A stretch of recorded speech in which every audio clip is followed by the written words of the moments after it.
ఈ కామెంట్ చూసారా? ఈయన ఒక లారీ డ్రైవరు.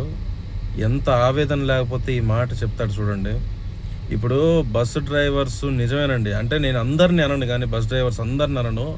కానీ కొంతమంది మాత్రం ఎంత ర్యాష్‌గా నడుపుతారంటే, వాళ్ళ కోపం, వాళ్ళ ఫ్రస్ట్రేట్ దాని మీద చూపిస్తున్నారో ఏమో తెలీదు గానీ, ఇష్టం వచ్చినట్టు నడుపుతారు. ఒరేయ్!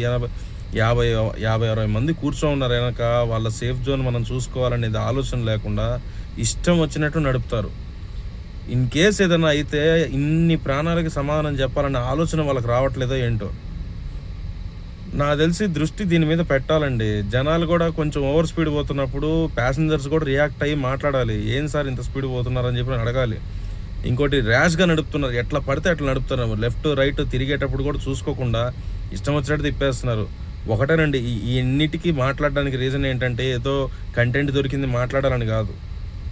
ఏదన్నా జరిగితే మనం సమాధానం చెప్పే స్టేజ్‌లో లేము. ఏదన్నా ప్రాణానికి రిటర్న్ తీసుకొనొచ్చే పరిస్థితులు గాదు.